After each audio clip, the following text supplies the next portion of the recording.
FanScape, a fan fiction podcast, presents Blood and Venom Part 2, Shattered Reality.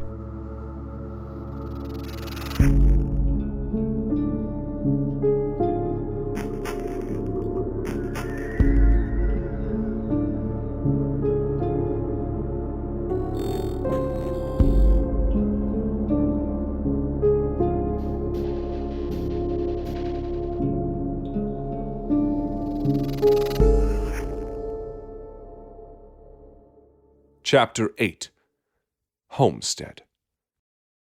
A storm of dust followed a 1983 Dodge Aries as it sped down a desolate country road. Potholes threatened to knock the vehicle's tires loose, and a coat of grime was quickly covering its rusted white paint. The trip was being recorded by a camcorder placed on the dashboard, and the country music playing over the radio did very little to soothe the anxious driver's worries. The hands that gripped the steering wheel were white-knuckled and rigid, and after some time, they flicked on the turn signal and pulled into the driveway of an old farmstead, one that had been abandoned for generations. The man behind the wheel got a much better view of the estate as the road shifted downhill, his paranoia steadily growing as he drove through the rotted remains of a white fence gate, coming closer and closer to the end of the path. Then, at long last, with a deep, fearful breath, he brought his car to a stop and put it in park. Taking a few more moments to enjoy the safety within. He then picked up his camera and retrieved a black backpack from the passenger seat before exiting the vehicle, leaving the keys in the ignition and shutting the door behind him. The 18-year-old investigator had an average build and slightly tanned skin, and the wind did little to help his already messy black hair, most of which was covered by a weathered brown baseball cap. His dull brown eyes grew increasingly uneasy with each passing second, and his ragged blue jeans and brown hiking shoes failed to retain much warmth. Fortunately, the tan sweatshirt he wore did a much better job of protecting him from the elements than the rest of his clothing. Crouching down to the ground, he began speaking to his camera as he went through his bag. The date is September 19th, 2007. My name is Carl Ross, on site of the Matheson family farm, continuing my investigation into Charlie's disappearance. Let's see what we can turn up. He continued rummaging through his bag, checking to make sure he had everything he needed. Water bottles, first aid kit, extra batteries, flashlight. I feel like I'm forgetting something. He muttered into the camera. It quickly dawned on him that he hadn't brought a phone with him, but he wasn't too bothered by it, as the reception in this area was all but non-existent, so it would have been useless anyway. I don't like being out here so late. But most of the reports of weird things happening were at night, so... Carl said, nervously glancing upwards. Fiery orange and hazy red cascaded across the heavens, like spilled paint on a canvas, accompanying the eventide glow over the desolate landscape. It was early autumn, meaning that the air was crisp, and the trees were turning various shades of red, yellow, and orange. Just gonna have to grin and bear it if I want to get any good footage. After surveying the area for a few minutes to get his bearings, while narrating what little he knew about Charlie's disappearance into the camera, he decided to investigate the nearby farmhouse first. And as expected, the place was in complete disarray.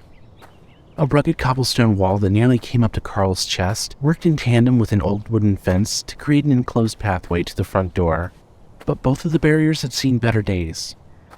A fallen tree blocked the path's actual entrance, but another one had been made by a huge hole in the western section of the wall. The rest of the structure was crumbling as well, and the battered fence barely managed to keep the path separate from the backyard anymore. Every window on the weathered stone brick house was boarded up, and the grass had grown so wild that even the few blades that stuck up through the path's sun-baked dirt practically came up to his knees. The farm went back to the bank after Charles died last year, but I can't imagine they wanted it very much. Carl narrated, glancing at an old, dried-up well in the backyard as he approached the front door. An eerie creak rang out as he pushed it open, revealing ruined furniture, peeling green wallpaper, and layers of dirt and dust coating everything. The dim rays of sunlight shining through gaps in the boarded-up windows did little to illuminate the two-story building, and the light that the now open door was letting in didn't help much either. As Carl brought out his flashlight and took a better look at his surroundings, he found himself impressed by how well the house had held up over the years. Despite how trashed the interior was, none of the walls had collapsed, the ceilings hadn't caved in, and the floor was surprisingly sturdy to walk on. Nevertheless, the building was incredibly unnerving, and listening to it creak and groan in the wind only amplified Carl's anxiety. I'm half expecting to see the word Croatoan carved into one of these walls. He muttered, noticing that the doorway to his right was boarded up as well, making straight ahead the only way to go. The house was smaller than he expected it to be, and as he made his way through a bathroom and down a short hallway, he couldn't help but notice that there weren't any bedrooms. Maybe they're on the second floor? He wondered, turning another corner and hitting a dead end. The room he stood in contained little more than ruined furniture and a stone fireplace overflowing with ancient ashes.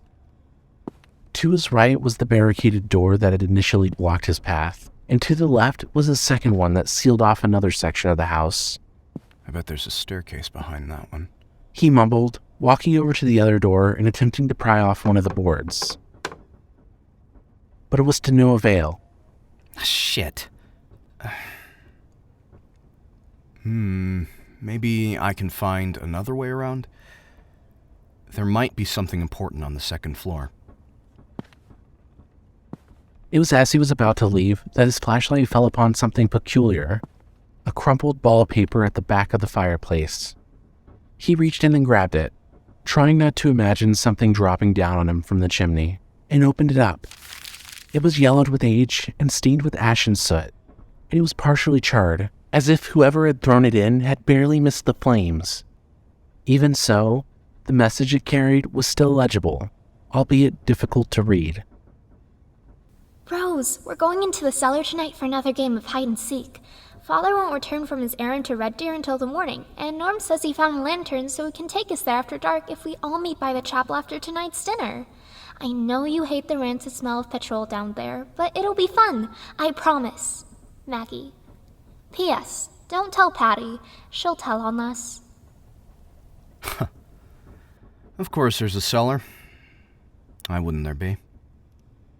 He complained, stuffing the note in his backpack, which he'd brought not only for carrying his supplies, but also for storing anything that he deemed important. Nothing good ever happens in those things.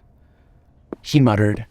Finding that there was nothing left for him to see in the house, he retraced his steps and made his way back to the front yard, gazing across the vast, desolate homestead.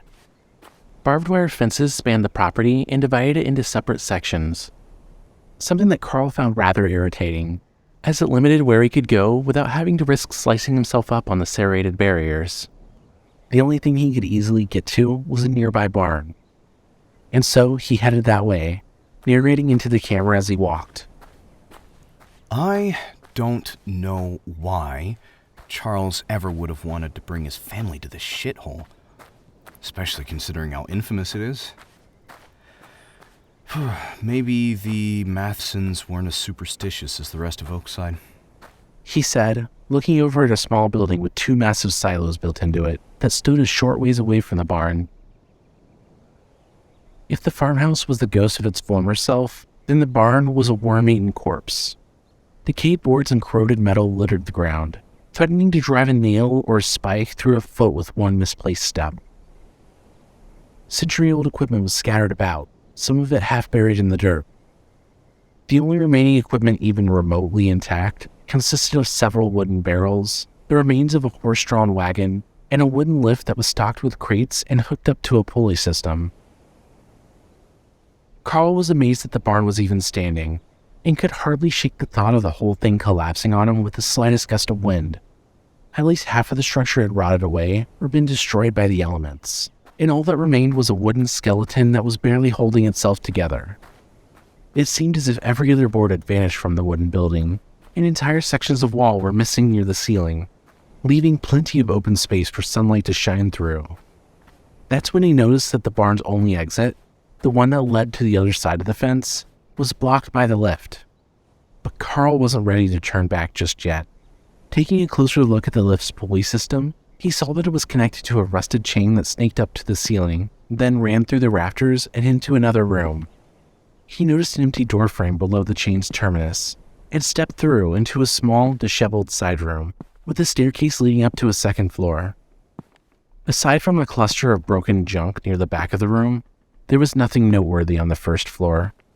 And so, he made his way upstairs, and took a look around the loft that he now stood in. Other than a crate and a couple of barrels, the only things that stood out were the hand crank that the chain was being fed through, and an excessive amount of empty bottles and containers that once contained a variety of flammable liquids. I don't know what any of this means, Carl narrated, nudging an empty bleach bottle with his shoe. but it probably isn't anything good. He set his camera down and made his way over to the crank, gripping the handle with both of his hands and turning it with all of his might to raise the blockade up to the rafters. After fighting against the lift's crushing weight for a few moments, a sharp click rang out as it locked into place, finally leaving the exhausted man with a proper exit. Panting heavily and wiping sweat from his brow, he picked his camcorder back up and stumbled down the stairs, making his way under the lift and out the door just in time. The sheer weight of the lift and its cargo proved to be too much for the corroded chain, causing it to snap and drop the lethal mass right behind the man who moved it. Fucking hell! Carl shouted, jumping from the loud crash. His stomach churned when he turned around and saw what had nearly killed him. That was way too close. Definitely shouldn't have trusted something that old. He gasped, physically shaking from his brush with death.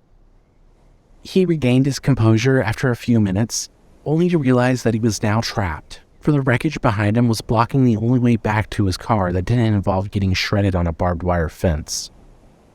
He was going to have to find another way out.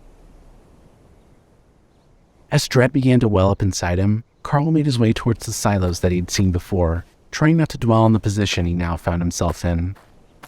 He'd been nervous enough about investigating the farm before he'd been trapped and nearly killed by falling equipment, and it wasn't lost on him that the chain had only broken after he'd passed under the lift, instead of doing so when he'd been struggling with its weight. He was seriously beginning to wonder if there was some truth to the awful stories he'd heard about this place, if something other than a faulty chain was responsible for what had just happened. Oh, shut up, girl. This place is creepy enough as it is, without you going and freaking yourself out, he told himself. Upon reaching the building with the silo, he saw that an old, heavily rusted generator stood in the grass next to an empty doorframe. The barbed wire fence brushed up against both ends of the building, forming another blockade that was only interrupted by a small wooden shack further down the fence line. As he inspected the barn, he noticed a weathered wooden sign nailed to the outside wall. Reminder: all wheat and barley should be stored in the subterranean cellar for cold storage. Wheat can be stored up to 9 months pending moisture. Dry grain should be taken to the cellar immediately for winter storage. Cooling the grain ensures insects remain dormant and minimizes mold growth. This building must be a granary. Carl muttered, noting that it was pitch black inside. He flicked on his flashlight, intending to explore the decrepit building, but it was here that he would have his first true encounter with the darkness that had consumed the Matheson farm. He pointed his flashlight at the doorway in front of him, discovering that it had no effect on the yawning abyss within. Any excess light that attempted to get inside was snuffed out, devoured by a force that defied logic. Huh. Carl muttered, flicking the light on and off a few times only to be met with the same result. He soon gave up and left it off, standing there motionlessly for a few moments to ponder what he was witnessing. Cautiously, he took a step forward, and then another, and as soon as his shoe made contact with the unnatural darkness, a feeling of dread more intense than any he felt before washed over him as a low growl emanated from deep within the granary. Okay, fuck that, Carl stammered, quickly retreating from the doorway. Now that he was back in the sunlight, the awful feeling was quickly receding, but he could still feel his heart pounding in his chest. What in God's name was that? He said aloud. He wasn't sure if he'd imagined the growling or not, but he wasn't about to go back in there and find out. He backed further away from the granary, struggling to understand what he'd just experienced. Maybe I'm hallucinating. Yeah, that must be it. This place is getting to me. He tried to convince himself, but he knew good and well that this was far from the truth. Regardless of what he wanted to believe, or how scared he might have been, what he'd just witnessed had given Carl an idea. He had a hunch that something important was either hidden inside of the granary or resting in the fenced-in area behind it, reasoning that the building wouldn't have been so well defended if that wasn't the case. He couldn't believe he was even considering going forward with the investigation after that, but then again, the only way back to his car was blocked, so he didn't have much of a choice. He thought about looking for another way out instead, but Carl had a feeling that the farm wasn't going to let him off the hook so easily. Whether he wanted to or not, he had no choice but to brave the abyss. But how? He wondered, glancing at his flashlight. This thing is useless in there. I don't have anything else that could... He said, stopping mid-sentence as his gaze landed on an old piece of machinery. A generator. Maybe activating it will turn on the lights inside. Those might be bright enough to break through the shadows, but how do I get it up and running? Now, Carl was quite the handyman. He'd been working in auto shops for years, and had been tinkering with tools and devices since he was a child. He could fix just about any machine, vehicle, or appliance that wound up in front of him. But a broken generator that had been sitting out in the open for over a century would prove to be more challenging to repair than anything he'd ever worked on before. And it would be downright impossible without any tools. Even if I managed to fix this thing, or by some miracle it still works, I wouldn't have any way to power it. He thought. That was when he remembered Maggie's letter to Rose, and how it had mentioned the cellar smelling like gasoline. I bet that place was stocked with it back then. And maybe it still is. He knew how insane it all was, how ridiculous his idea sounded when he said it out loud, but it was the only solution he could think of. And doing something was better than standing around and waiting for the problem to fix itself. Going anywhere near the cellar ranked several places below a malignant tumor on the list of things Carl found appealing, but he knew that the gasoline stored down there would be a saving grace. At least, he hoped it would be. For all he knew, turning the granary lights on would yield the same results as his flashlight, but he wasn't about to risk entering that building in its current state, so he really only had one option. And this went to shit a lot faster than I thought it would. He muttered, making his way towards the wooden shack he'd spotted a few minutes prior. As he walked, he spoke into the camera, explaining what he'd just experienced in case the device hadn't picked it up properly, something he would continue to do throughout the investigation. Upon reaching his destination, he discovered that the structure had once been a large tool shed, one that appeared to act as a makeshift gate between the section of the farm that he stood in and an overgrown field of crops. Unsurprisingly, the decayed building contained nothing of interest, only broken shelves and rusty chains dangling from the ceiling. The few tools that remained were either outright broken or far too corroded to use, which had Carl praying for the generator to still be in working condition. As he passed through the shed, he found himself traversing a rugged dirt path that wound its way through the walls of vegetation that the crop field had become. The wheat and barley had grown so wild over the years, the plants towered over the man standing in their midst. And even the invasive weeds participated in obscuring his vision, to the point where he could only see the sky, the distant mountains, and a couple of prominent landmarks. Far to the left and beyond the serrated fence, an old wooden windmill stood atop a hill, still creaking and turning in the wind, shrouded in the shadows cast by the setting sun. A ways to the right, the top of a small building rose just high enough to see over the crops, and a strange monument stood tall on a nearby hill. Before Carl could do so much as wonder what the two structures were, the harsh sound of rustling weeds hit his ears. His gaze immediately shifted in the direction it had come from, as he gripped his flashlight like a baton. But nothing out of the ordinary was present. Must have been a rabbit or something, he said, doing his best to swallow his fear. He knew full well that a sound like that had come from something much bigger than a rabbit, but he didn't want to think about what else it could have been. He forced his legs to move forward, eventually reaching a crossroad. A tall wooden post stood at the center of the intersection, adorned with 3 arrow-shaped signs that were nailed in place. Each one pointed in a different direction, and all 3 were labeled with faded white paint. The one pointing in the direction he'd come from simply said granary, while the one pointing to the right was labeled chapel. However, it was the title of cellar on the sign pointed to the left that made his heart beat a little faster. Not yet, He muttered, making his way towards the chapel. Maggie's note mentioned this place too, so there might be something worth seeing in there. He narrated, not wanting to admit that he was just delaying the cellar expedition for as long as he could.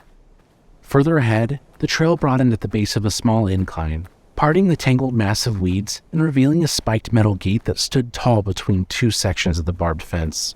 It was remarkably sturdy and in fairly decent condition, considering how old it was. The trail ran under the gate and through an old boneyard, diverging near the base of a small hill and leading up to its peak, where the monument that Carl had seen earlier stood ominously. A tall tombstone with a triangular tip pointed at the heavens. The stone it was carved from faded and cracked with age. Curiously, that particular grave had been made far away from all the others, and he couldn't help but wonder why. The original path led to an eerie chapel that loomed over the graveyard, a building that had fallen to ruin just like everything else on the Matheson farm. The entire area was choked with weeds, most of which were dead or dying. The only sign of healthy plant life was a lone willow tree to the left of the chapel, and even that had seen better days.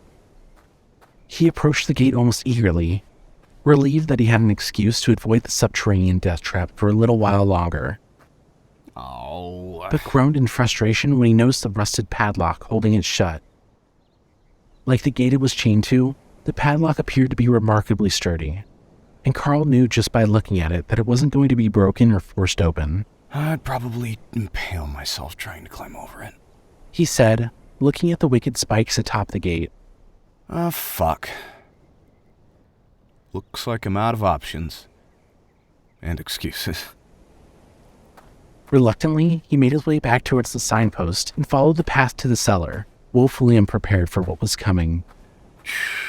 I think it's safe to say I won't be getting into that graveyard.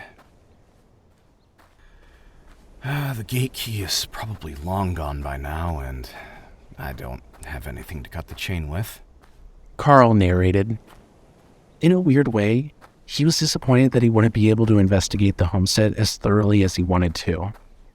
Sure, there was always the option of leaving the farm and coming back with a blowtorch or a pair of bolt cutters, but he knew deep down that he'd never be able to muster up the courage to come back to this place again. There was only one thing left for him to do, and that was to swallow his fear, retrieve what he needed from the cellar, and get through the granary, hopefully finding a way to leave the farm in the process. The glare from the setting sun shone in his eyes as he reached the end of the path, passing through a wooden gate that separated the field from a grassy stretch of land.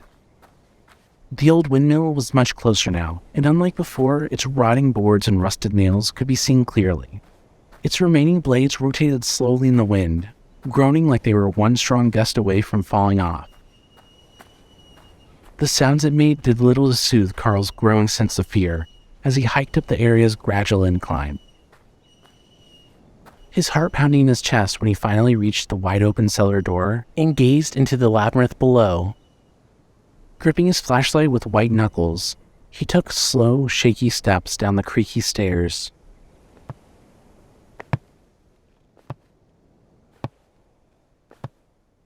By the time he reached the final step, the foul aroma of mildew was already making it difficult to breathe.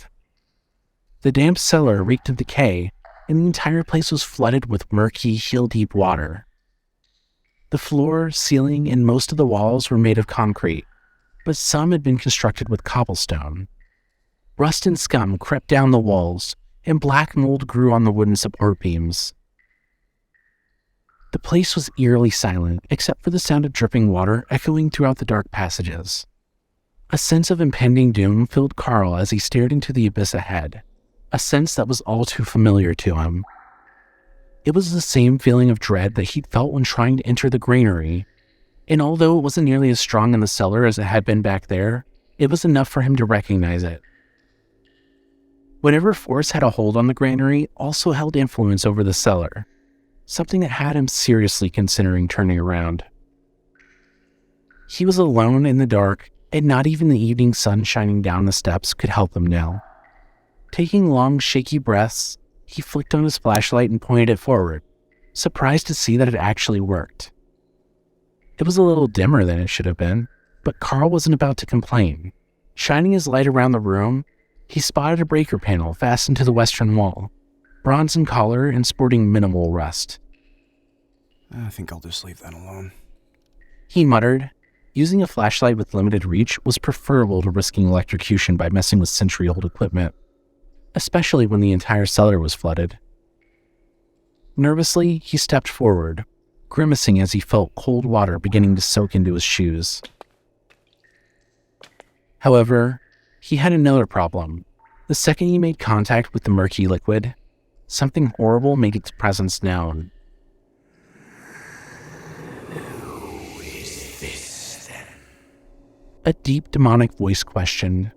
It reverberated throughout the cellar like an earthquake, shaking Carl to his very core and sending a wave of pain through his head. The cellar door slammed shut above him, leaving him in pitch-black darkness with only a rapidly flickering flashlight to light the way.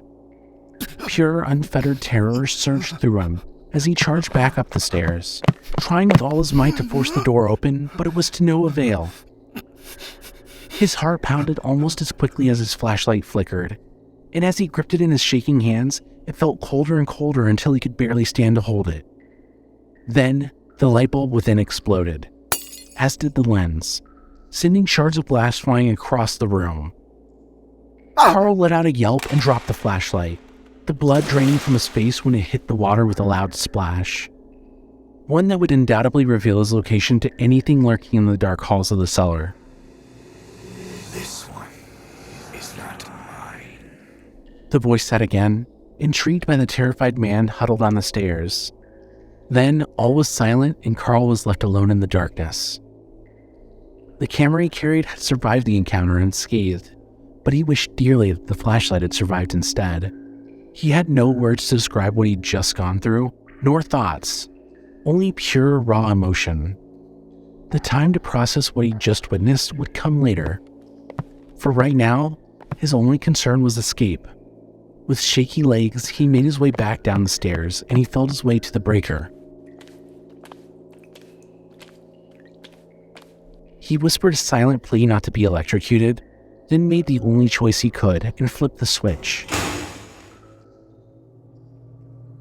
With a low hum, the cellar sprang to life for the first time in over a century, somehow still able to do so. Gradually, the light bulbs hanging from the ceiling began to activate, their dim, milky white glow struggling to illuminate the cramped halls and flickering at irregular intervals.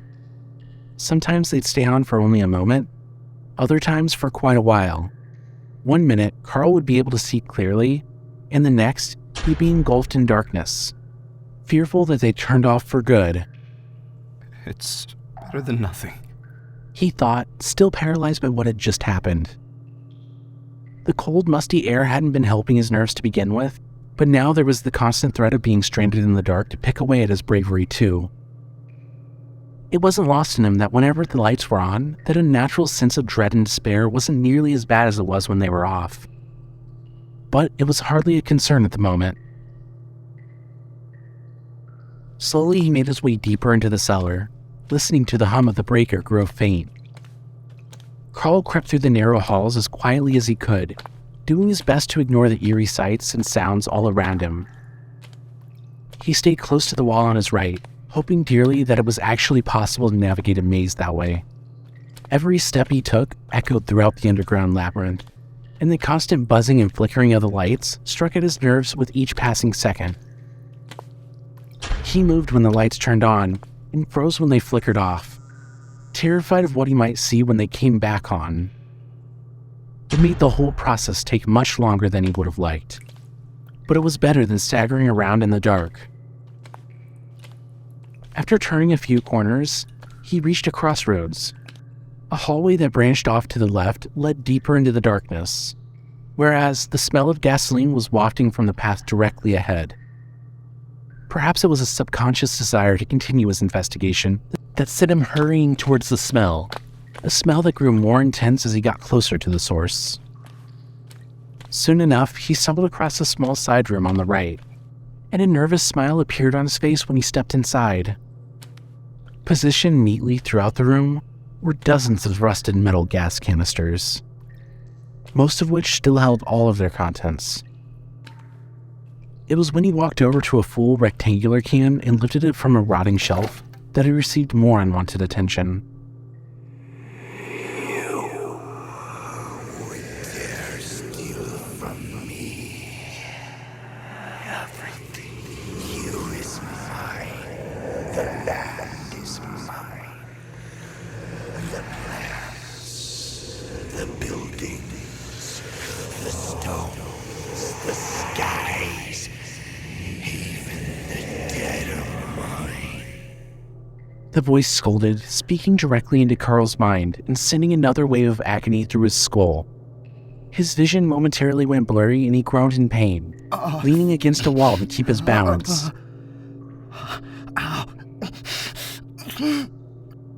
A few moments of silence passed, and just as he was feeling well enough to continue, he heard something new, something that made his blood run cold.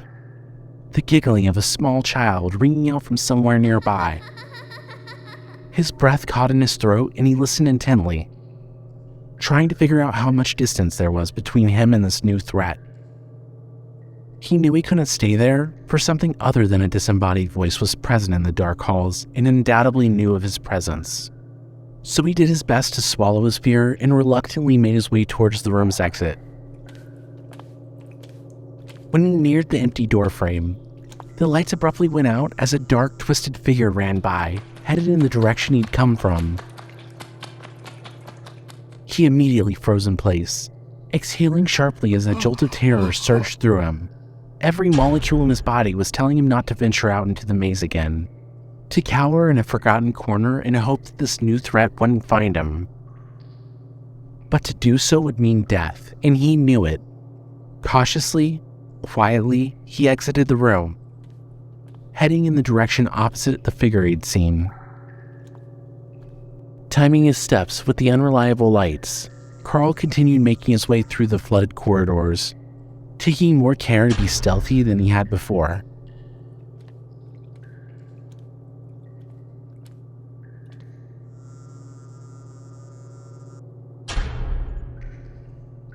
A few uneventful minutes passed as he navigated the labyrinth, and it was just before he turned another corner that the second giggle hit his ears and sent another row of goosebumps down his arms.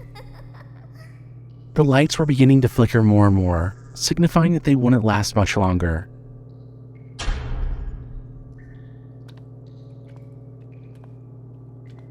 Then he turned the corner directly ahead and froze in his tracks, for an abomination was waiting for him at the end of the hall. The wraith stood motionless in the shadows with its head crooked to the side, watching, waiting. Its pale skin was tinted a sickening shade of light blue, and was stretched so tight over the remaining muscle that the creature was nearly skeletal. Its ribcage, femur, and several other bones were clearly visible under its malnourished physique, and its bloated stomach looked as though it was ready to burst. A tattered loincloth, or perhaps the decayed shreds of pants, hung around its waist, but it wore no other clothing. The creature's arms bent at odd angles, and its bony fingers looked as if they were made for tearing flesh. Its thick, mangy black hair hung down over its twisted base, and its eyes had been violently gouged out, leaving only dark, gaping sockets. Its lower mandible was completely missing, and its tongue had been removed, leaving an old, nasty wound to take their place, along with rotted teeth that adorned a lipless upper jaw. The thing might have been human once, but that time was long ago, and this creature was long dead, or perhaps undead was a better word for it. Whoever this person had once been was gone, and all that remained was the decaying husk of what once was. Each breath it took sounded agonized, and the putrid smell of dried blood and rotting flesh it gave off mingled horribly with the damp, musty air of the cellar. Carl stood as still as a statue, paralyzed with fear as he locked eyes with the monster. Whatever he'd imagined about this forsaken place, whatever horror stories he'd heard from the people of Oakside, the truth was much, much worse. Stay back, he stuttered, shaking violently as he backed away from the monster. It gave no response, standing motionless as it studied the intruder. Carl's quivering became more and more violent as fearful tears ran down his face, and it was then that the dreadful voice made its presence known again. And now, you are here, and that means you too are mine, Carl. The cellar lights were suddenly extinguished and all was silent. As Carl's world went dark, all he could do was stand still in the pitch-black void, shaking, crying, waiting to die. What only lasted for a few agonizing moments felt like hours of pure terror. He wanted to scream, to call out for help, but he knew that no help would come, and his cries would undoubtedly bring the creature's wrath down on him. Suddenly, the lights flashed brighter than they ever had before, and Carl shouted and jumped backwards when he saw the ghoul standing almost nose to nose with him, slamming into the wall and falling to the flooded floor. Panicking, scrambling to stand back up, he sucked in deep breaths of air as the lights flickered again, the monster's eerie, childlike laugh echoing through the cellar as if it had just played a hilarious joke on the terrified investigator. When the lights flickered back on, the creature was gone, but so was Carl's resolve to continue. He slowly stood back up, taking deep, ragged breaths to steady himself. He shivered in the cold air of the cellar, for his clothes had been soaked when he'd fallen into the water. But thankfully, his camcorder was waterproof. As much as he wanted to head back the way he'd come from, to tear the cellar door apart if he had to, he knew that to try it would be foolish. There was only one way out of this nightmare, and that was forward. He knew that the cellar had another exit, for he'd caught sight of the other door before descending into the abyss. But he could only hope that it hadn't been shut too. Every step was agony, but Carl crept down the hall to where the monster had stood only moments ago, discovering another side room nearby. He would have disregarded it entirely had he not noticed something peculiar, a worn leather-bound book resting at the bottom of a shelf. Granny Richter's Big Book of Stories, Volume 1. The pasty white inscription on the book's cover was chipped and faded, but still legible. Maybe it was a hunch that the book contained vital knowledge, or some semblance of determination to finish what he'd started. But something inside of him that he couldn't quite explain compelled him to take it. Carl set the gas can down and snatched the book off the shelf, cramming it into his backpack without so much as glancing at its contents. It was when he picked the canister back up and turned to leave the room that he noticed a child's drawings plastering one of the walls. The artwork had been sketched using different colors of chalk and consisted of several stick figures, the sun, and a few random scribbles. An overwhelming sense of sadness washed over Carl as he stared at the drawings, making sure to get them on tape. The thought of a child wasting away in this terrible place was bad enough on its own, but the addition of a mutilated zombie toying with them in the maze made it all the more horrifying. He prayed that he wouldn't find human remains anywhere in the cellar, for that would surely be his breaking point. Snapping back to reality, he hesitantly made his way into the hallway. Unfortunately, no ambush awaited him. He continued to navigate the underground labyrinth, mostly without incident, but every now and then he'd catch a glimpse of the gaunt figure watching him from the shadows, often appearing much closer to him than he was comfortable with. It was eerie how it simply stood there and observed his movements, its raspy breathing mingling with the sound of dripping water, its childlike giggling increasing in frequency the longer he stayed in the cellar. Eerier still was how it would appear and disappear with the flickering of the lights, making it impossible to tell when and where it would show up next. The more he saw it, the more he realized something. It may have been gruesome to look at and was fond of scaring him senseless, but the wraith didn't seem interested in hurting him. If anything, it almost seemed amused by his presence, as if it hadn't had anyone to play with for a very long time. Carl didn't trust it, but he couldn't deny that he felt somewhat relieved by the notion. There was, however, one aspect of the creature that bothered him more than all of the others, one that he desperately tried not to think about. Whatever this creature was, wherever it had come from, it wasn't the one that was speaking to him. The horrible voice he'd been hearing had clearly come from something else entirely, something ancient, something more powerful. Still keeping to the right, Carl eventually stumbled across a third side room. Unlike the others, this one contained nothing of importance. Only baskets, a chair, and more shelves. Or so it seemed at first glance. When he turned to look in the direction opposite the shelves, his gaze fell upon a strange symbol taking up most of the concrete wall. 2 intersecting eyes in the shape of a cross, made with chipping white paint. What the hell is that? He wondered aloud, filming the bizarre sigil for a few moments. He approached the painting and ran his fingers over it, but not a single flake fell from the wall, much to his surprise. Even when he tried scratching some of the ancient material off, it resisted his efforts. Huh. Weird. He whispered, intrigued by the anomaly before him. It was then that an all-too-familiar giggle raised the hairs on the back of his neck, reminding him of the situation he was in. Carl immediately attempted to leave the room, only to shrink back from the doorway as the twisted creature ran by, heading in the same direction he was going. He realized with horror that the undead stalker was intentionally blocking his path, trying to drive him back into the depths of the maze like it was a demented game of tag or hide and seek. He knew that to turn back now would certainly mean death, as he'd either get lost or endlessly run into the same situation until the creature got tired of him and ended the game. So he mustered all of the courage he had left and continued down his original path, fully expecting the next step to be his last. But that never happened. As he made his way through the final expanse of hallways, the creature never made another appearance. Not even its breathing was audible anymore, which worried him that his adversary had grown bored of him and was closing in for the kill. However, before his fears had the chance to come true, he turned the final corner and at long last spotted the second staircase. His heart skipping a beat at the sight of daylight shining into the flooded tomb. Without a moment's hesitation, he raced up the old wooden steps and slammed the door shut behind him, before casting the gas canister aside and charging towards the barbed wire fence. He didn't care about any wounds that could result from it anymore. He was getting out of this place right now. However, his escape attempt was cut short as soon as he tried to slip through the barbed wire.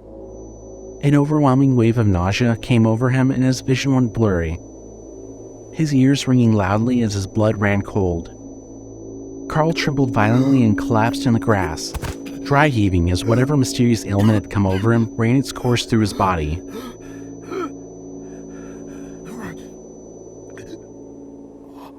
He lay there in the grass for a few minutes, recuperating from whatever it was that had just happened. He knew full well that the sudden surge of sickness hadn't been natural. Something was keeping him within the farm's borders.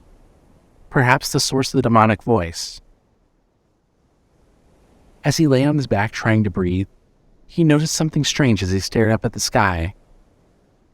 No longer did a beautiful sunset reign dominant, for an eerie mixture of light purple and deep blue now stained the heavens with a disturbing aura. The mountains far off in the distance no longer glimmered golden red in the evening sun, but instead loomed dark and ominous against the horizon. Despite the condition he was in, he found himself wondering how long he'd been in the cellar. Carl thought about a lot of things as he recovered. How his life had led up to this point, how foolish he'd been to come to this place, how much different things would have been if he'd never started investigating Charlie's disappearance. Then there were the questions about what he'd just gone through. Questions aside from the obvious ones, such as, why had a child been drawing things in the cellar, and who exactly was responsible for it? Was it Charlie who'd plastered the walls with his art? Considering how much it sounded like a child, could it have been the rotting ghoul itself? Speaking of the wraith, why had it seemed so playful, almost friendly? Also, what was the deal with that symbol down there? Why was it indestructible? And why did he get a strange feeling when he looked at it? As if it was looking back at him. What was that ominous voice that kept talking to him? Why hadn't he heard from it again? And what had it meant when it said that he now belonged to it? perhaps the most prominent question in his mind. What the fuck is going on with this place? And how the hell can any of this be real? Carl wondered aloud. These were questions that he didn't have the answers to, and he didn't imagine that he'd be able to find them very easily, if at all. He was beginning to wonder if escaping this hellish farmstead was even possible, especially after what had just happened. He wasn't about to attempt jumping the fence again anytime soon, as he was well aware that to do so would result in the same outcome, or maybe even a worse one. Maybe if I play by the rules. I've been able to explore the farm as much as I've wanted, as long as I didn't cheat any of the obstacles. Maybe this place will let me go if I find an actual exit. The idea sounded crazy, stupid even, but it was his only hope. He eventually managed to stagger to his feet and retrieve his camcorder, which he dropped in the grass when he'd fallen ill.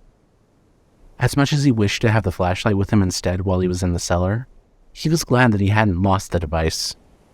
It had recorded everything, with the exception of the voice that kept projecting itself into his mind. And he wasn't about to lose all of that evidence now.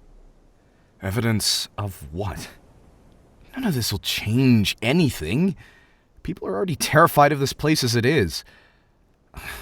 All I'd be doing is showing them that they really did have something to fear.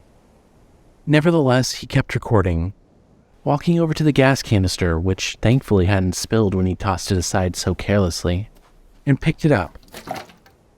Hoping that with the doors closed, his undead stalker had been trapped in the cellar, he groggily began his trek back to the granary, realizing that something was amiss as he passed by the wooden gate. A low sound hit his ears, one similar to the buzzing of cicadas, but much more artificial. The noise steadily increased in volume, drowning out all others as it became absolutely deafening.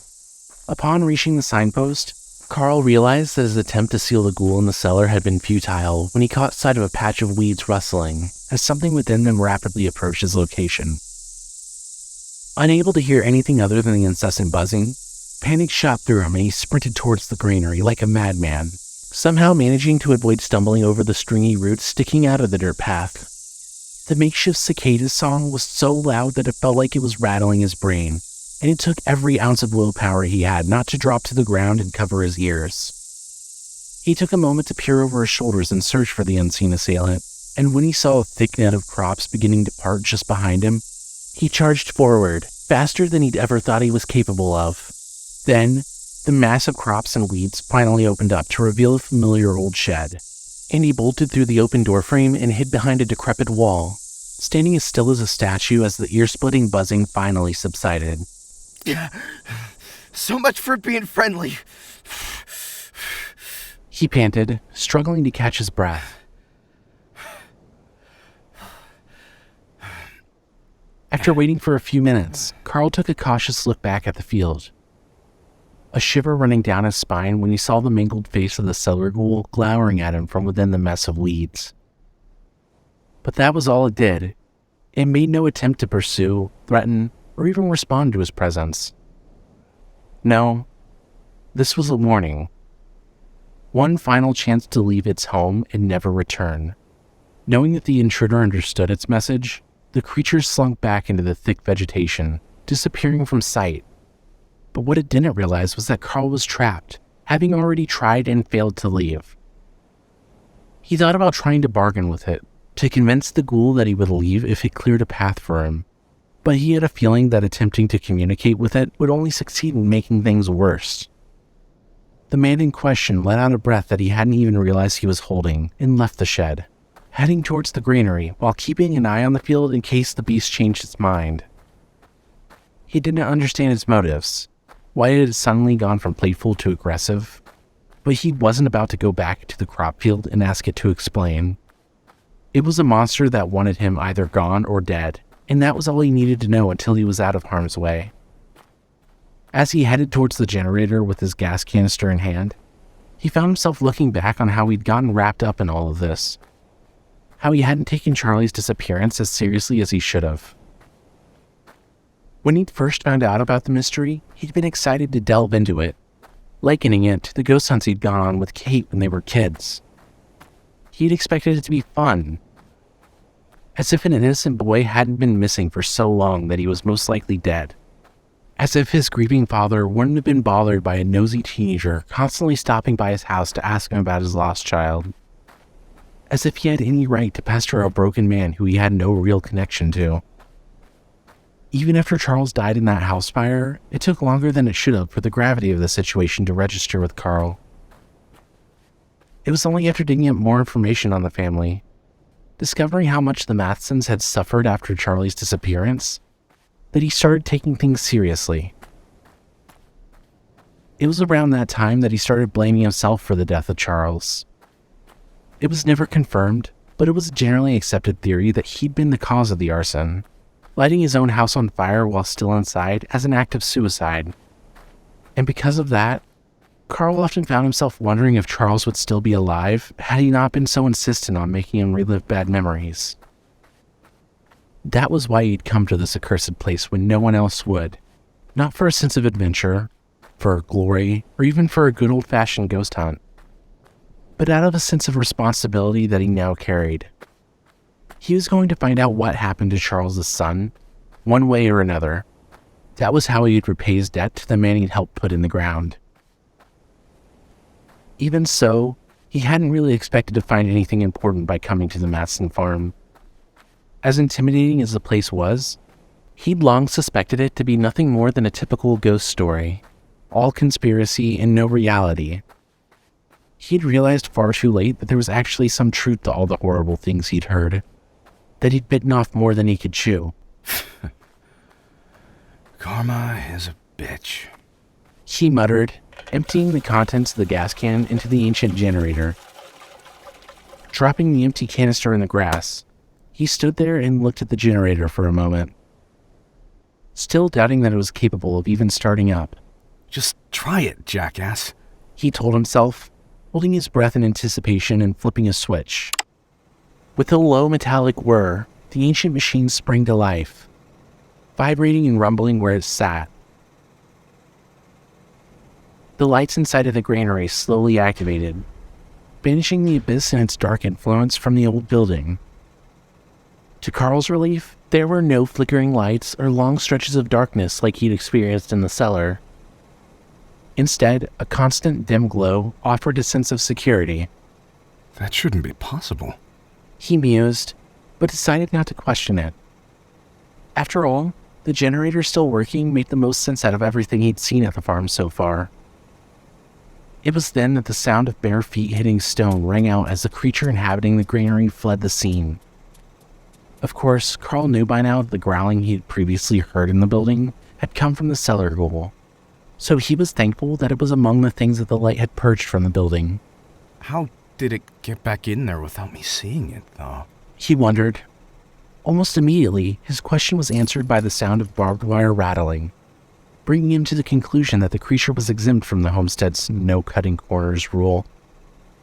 Eager to finish this investigation from hell and go home, he entered the granary at long last, immediately noticing the constant creaking that the ancient structure emitted. The passage he found himself in was littered with ancient farming supplies, forcing him to waste time weaving through the obstacles. Even though the generator's activation had been a success, he wasn't too fond of the idea of it running out of fuel before he was done investigating the building and the area beyond it.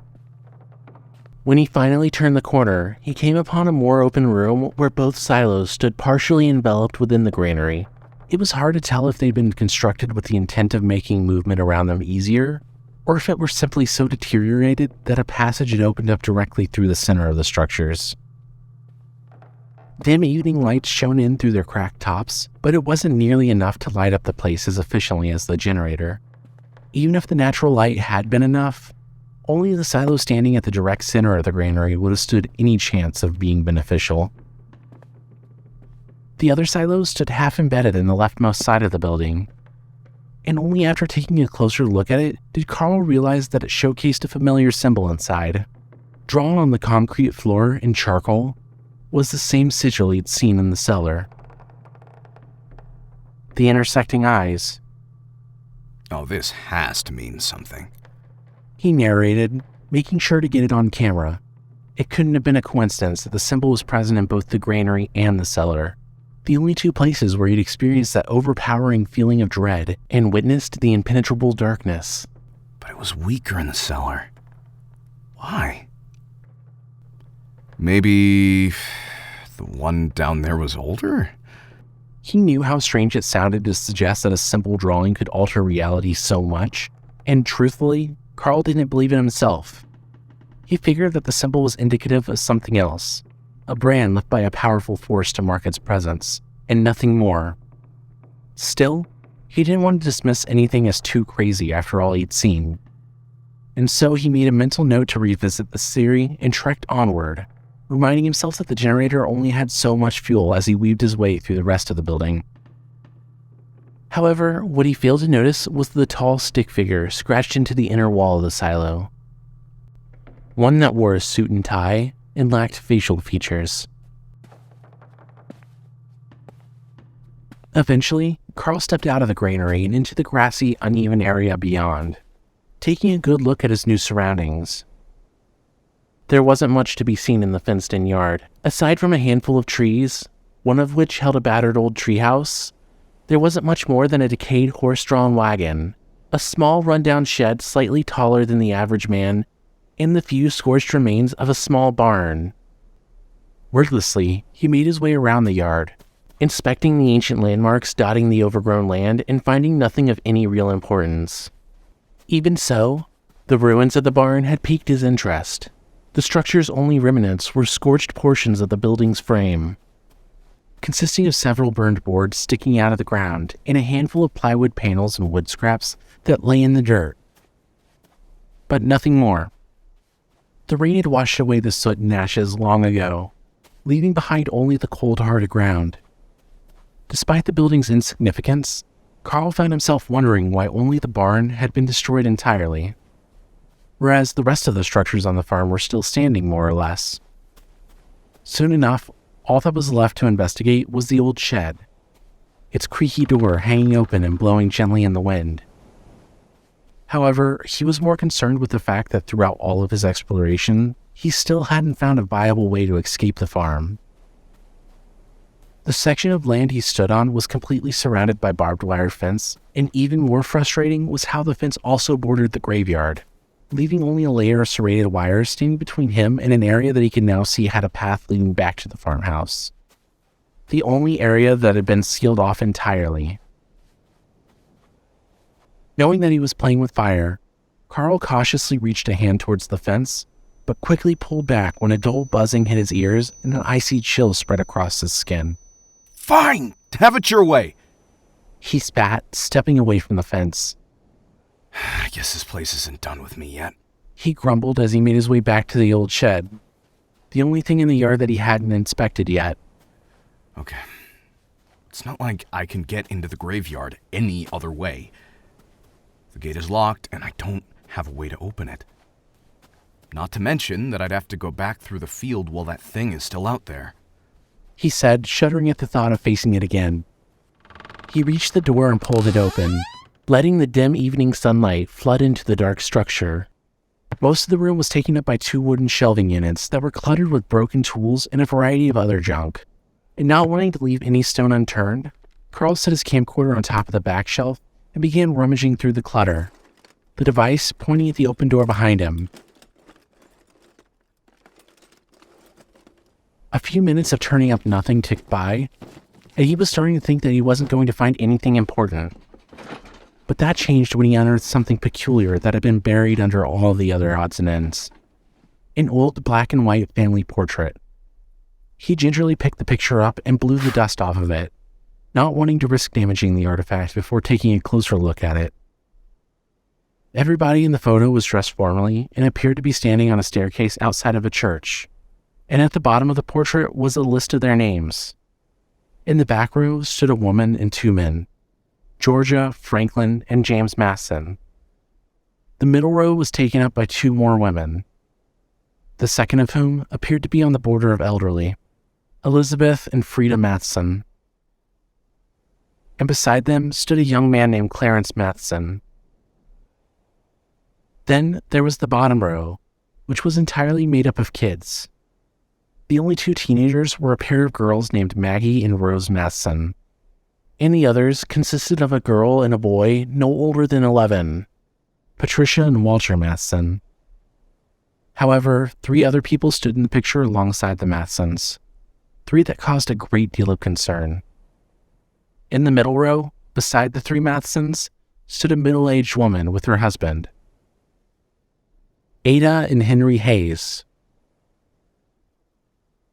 Adding to the sinking feeling in his gut was the presence of a boy in the bottom row named Norman Hayes, who was clearly the child of Ada and Henry. Holy shit. Carl stammered, staring at the picture with wide eyes. Hayes was a name he knew well, for it was the maiden name of Beth, the mother of Kate Millens.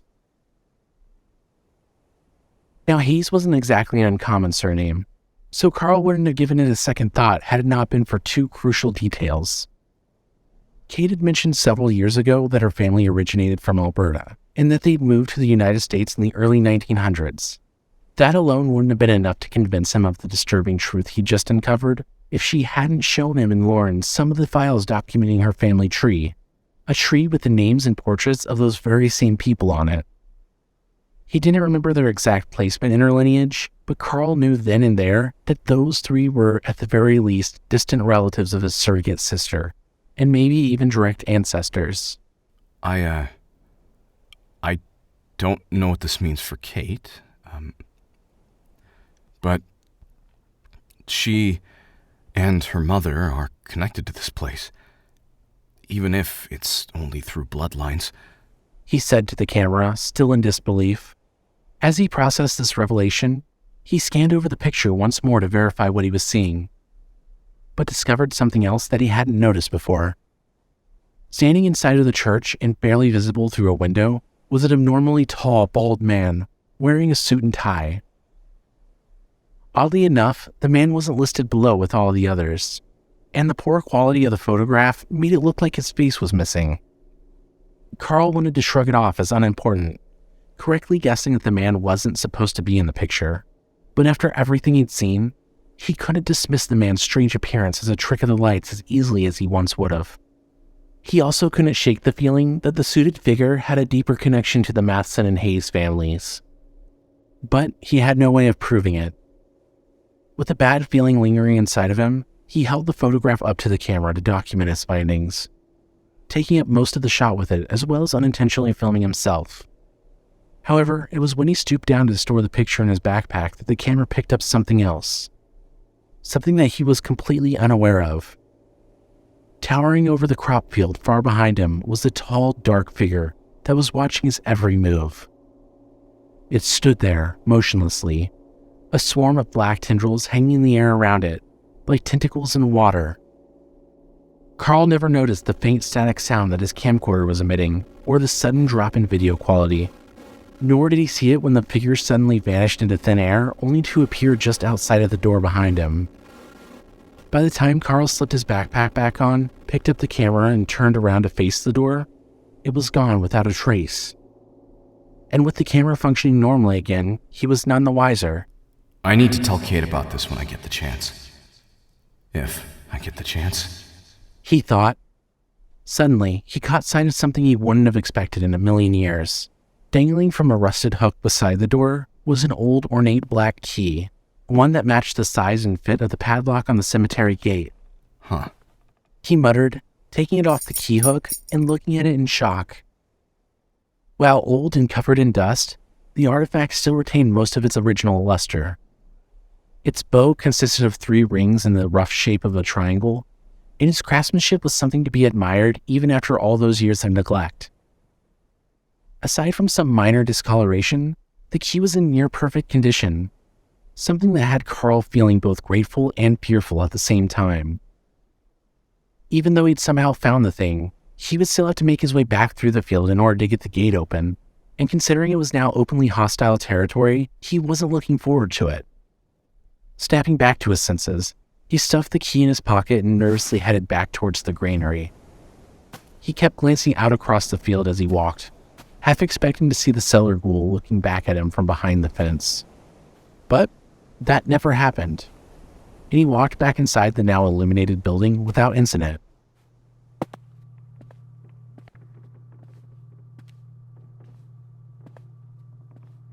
It was when he made it halfway through the granary that a new feeling tore through his body. He felt incredibly dizzy, almost as if he stood up too fast, and he groaned and stumbled backwards, catching himself on a decaying board as his double vision returned to normal.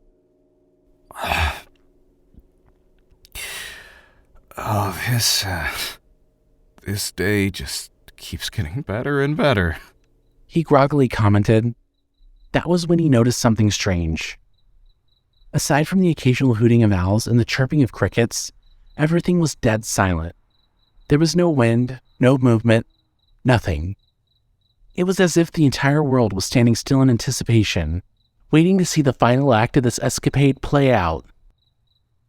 The air had become unnaturally cold to the point where Carl could see his own breath, and so he pulled his sweatshirt hood over his head to retain some warmth. What's more was that the dim light bulbs within the granary seemed to take on a deep blue hue, flooding the building with a sickly color. It was as he was passing through the silos that he saw the faint, eerie glow emanating from the strange sigil on the floor. Before he had a chance to investigate it further, he heard glass shatter behind him. He whipped around to see the light bulbs in the granary exploding one by one, steadily making their way towards him as the building was bathed in that horrible darkness once more. Carl charged forward, sprinting towards the exit with the approaching darkness hot on his heels. He could hear the generator just outside sounding like it was about to fall apart, and dove out of the accursed building just as the last light bulb shattered, nearly engulfing him in the vile darkness. What the hell was that? He panted, standing up from the grass as the dying generator rattled for the last time. However, his thoughts were soon clouded by something more pressing, and he could only look up at the sky in awe of what he was witnessing. Gone was the protective evening light he witnessed only moments before, and in its place reigned the dead of night. A quarter moon shone down on the farm, casting an eerie glow on the landscape as a light fog set in. The navy blue sky was speckled with bright stars, and the distant mountains had been reduced to ominous silhouettes. This doesn't make any sense. Carl shivered, glancing at his wristwatch. A few minutes ago it was only dusk, so how the fuck is it past midnight now? He thought back to the glowing symbol that he'd seen moments before the lights went out, and began to wonder if his previous theory about it held more truth than he'd initially thought. Reality itself seemed to bend wherever that sigil was present, and now it had proven itself able to manipulate time as well. There's no way it could have shifted the whole world forward in time like that. Even something like this has to have limits. It must have slowed time inside of the granary. Minutes in there were hours out here. He knew how crazy it sounded, but it was the only thing that made sense to him. And the fact that it had only happened after the symbol started glowing was a dead giveaway that his theory was correct. But why? Why didn't it do that the first time I went in there? If the symbol is really that powerful, then why did the generator affect it at all? What does it even mean?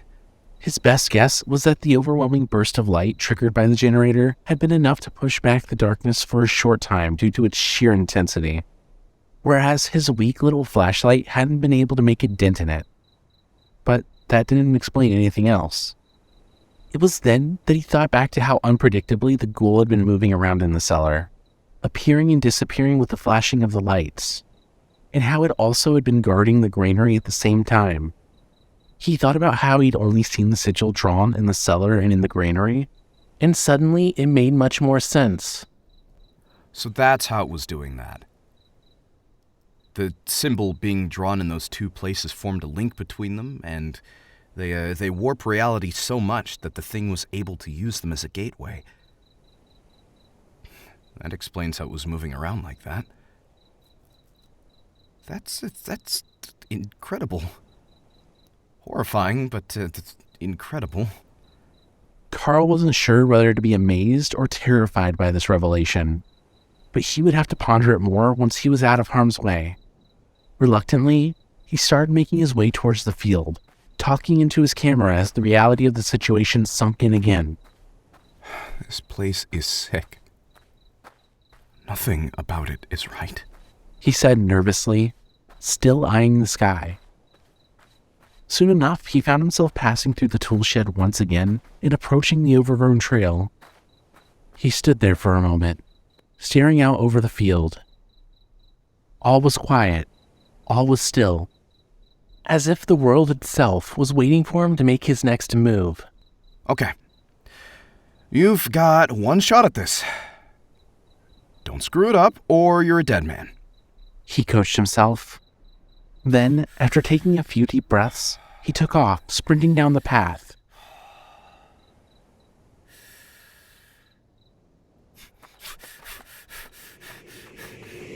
Take him. As the voice's command ripped through his head, the artificial cicada song began again. This time, accompanied by a sound that could only be described as a deep, distorted clicking. Dark clouds moved in to cover the moon as a deep blue haze enveloped the field, creeping through the weeds and blotting out the sky.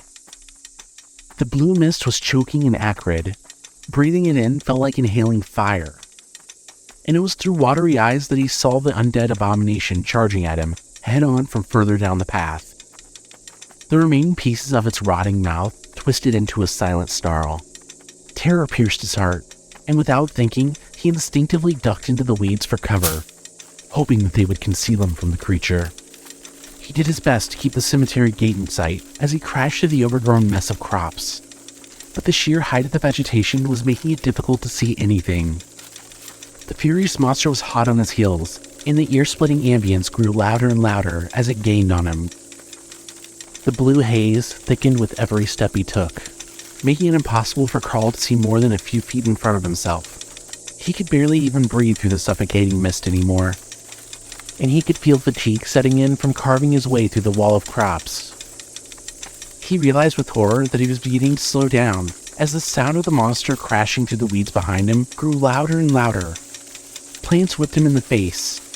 Stringy roots threatened to trip him up, and the unnatural noises ringing in his ears had become outright deafening.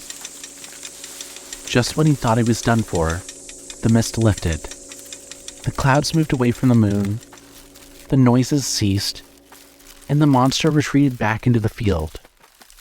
Wheezing and gasping for air, Carl wiped his watering eyes with his sleeve before looking around, confused as to what had saved his life.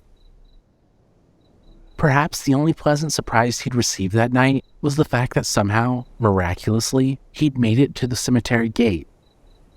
Wasting no time, he jammed the key into the lock and turned it, letting the chains fall to the ground as the ancient latch released its hold. The gate let out an eerie creak as it slid open, gliding across the ground like fog rolling in over a lake, before embedding itself deep in the dirt, as if it was unwilling to be closed again. What followed was something that sounded like a long, drawn-out, unearthly wail, as if a tortured soul was crying out in anguish. But that wasn't the end of it. As he stepped forward, he noticed an eerie ambience coming from all around him. An unintelligible noise that sounded like a combination of whimpering, crying, and groaning. However, none of it sounded human. And even quieter than that was a faint whispering, as if some disembodied presence was watching him with unseen eyes, trying to communicate. It chilled him to the bone, and goosebumps ran down Carl's arms while the hairs on the back of his neck stood on end. What he'd heard in the cellar and granary was one thing, but this was something else entirely. These ghostly voices, they weren't threatening, but full of pain and sorrow. They were lost souls who'd been trapped in this miserable place for a very long time. Even the dead are mine. The demon told me that. Carl muttered, wondering just how true that statement was. He looked over his shoulder to see if there was anything moving in the field, but there was nothing. Not even the owls or crickets dared to make a sound anymore. Calm down, Carl. You can handle this. You've already been through worse than a haunted graveyard. However, it was what he heard as he approached a nearby set of graves that made him doubt that. His blood ran cold when the ghostly voice spoke to him, and yet he didn't get the feeling that it was something to fear. It hadn't spoken to him in a threatening way, almost sounding concerned for his well-being, as if it didn't want him to suffer a similar fate. Struggling to keep himself calm, he examined the headstones, unsurprised by what he found. Among the dead were a few names he recognized from the old family portrait, several of whom had died young. Maggie Matheson, 1890 to 1905. Elizabeth Matheson, 1868 to 1905. Clarence Matheson, 1866 to 1901. James Matheson, 1854 to 1903. Henry Hayes, 1824 to 1902. Norman Hayes, 1894 to 1905. Rose Matheson, 1891 to 1905. Georgia Matheson, 1870 to 1900. Ada Hayes, 1872 to 1905. Huh. What happened between 1900 and 1905 that killed them all? He wondered, fearful that he already knew the answer. The majority of the people from the picture were buried beside one another, but no matter how hard he looked, Carl was unable to locate the graves of Patricia, Franklin, and Walter Matheson. He even checked a group of older headstones that were located in a secluded area a little ways away, the oldest of which dated back to 1812. But no results were yielded from that effort either. I think it's safe to say that a few people escaped whatever went down here, considering there's a few members of the Matheson and Hayes family still around.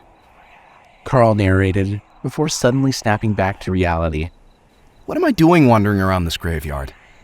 I'm so close to the farmhouse, I could get out of here right now. He began, stopping mid-sentence when he saw something disturbing out of the corner of his eye. After a moment of hesitation, his curiosity took over, and he approached the weeping willow that grew near the chapel. Jesus Christ. What is wrong with this place? He stammered, for set in the grass beneath the tree was a wide circle of large, round stones. Even after so many years, the earth inside the ring remained blackened, as if some dark ritual had burned away any trace of life within it. Why haven't you run away? The ghostly voice asked, sounding slightly different this time, as if it was a different spirit speaking to him. Good question. Carl muttered, feeling lightheaded. He turned away from the ritual circle and headed back towards the graves, doing his best to focus on something else. Thankfully, he'd caught sight of that familiar triangle tombstone he'd seen earlier and hurried towards it, wanting to get as far away from the willow tree as possible. Once he approached the grave, however, he had to crouch down to get a much closer look at it than he would have liked in order to read the eroded inscription. Frieda Matheson, 1820 to 1905. May you be blessed for eternity. Oh, what did you do to earn yourself a spot all the way over here and away from everybody else? He wondered aloud, trying not to imagine a rotten hand bursting out of the ground to drag him down below. He damned us all, Answered another lost soul, one that sounded vaguely childlike. Against his better judgment, Carl decided to keep the conversation going. How? He asked, half expecting to be met with silence. What did she do? We cannot speak of it. What's stopping you? Him. Him? Who is him? Carl inquired, but he received no answer. He knew it was a foolish question the second he asked it, for there was only one thing that him could be. It was the source of the demonic voice that had spoken to him in the cellar.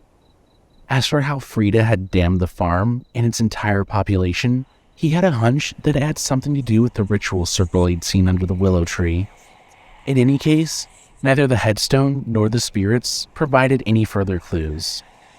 And so, he left the old grave behind and approached the chapel, dimly taking note of the eroded white siding, rickety wooden stairs, boarded-up windows, and the crumbling stone brick fence that partially surrounded the dark building. The chapel wasn't very big, but it was more intimidating than most of the other places he'd been visiting. Don't go in there. Carl hesitated when he heard the whispered plea, but he knew he had no choice. The barbed fence stood between him and the road back to the house, and the chapel was the only thing connecting both of those areas. Taking a deep breath, he stepped into the building and looked around. Getting a good view of the rows of collapsed, decaying pews that faced a raised section of the floor at the other end of the room. Standing just below the platform and embedded into the rightmost wall was a second door. But it was shut tight, unlike the one he'd come in through. A lectern still stood at the front of the raised platform, along with 2 pews that were brushed up against the wall behind it. A large wooden cross having been fastened to the wall between them both. The chapel's peeling gray wallpaper was accompanied by a grimy wooden floor, and a hallway on the left side of the building led up to the area with the lectern. At first glance, the chapel didn't seem to contain much more than that, and so Carl entered the hallway to see if there was anything noteworthy in there, only to find that it was completely empty. However, instead of turning around, he made his way up to the raised platform and finally found something of interest. Placed atop the lectern was a wooden picture frame containing the portrait of a little boy. The child was dressed in formal attire and sitting on a leather chair, and words were engraved at the bottom of the frame. Walter Matheson, may the angels guide you home. This is one of the kids who didn't have a grave. Carl noted, looking over the picture for a moment before stuffing it in his backpack, more interested in the yellowed sheet of paper that it had been standing on top of. As he picked it up and read what was scrawled on the ancient document, a sinking feeling emerged in the pit of his stomach. For he finally knew the disturbing truth of the Matheson farm. I seek only salvation for myself and my family from that demon sent to torment my life. I brought the devil's wrath upon my family. I did this. I went searching for this demon. I brought him into our lives. I invoked his arrival. How could I have been so blind as to manifest such evil? Why could I not let old legends die? I alone should bear this burden.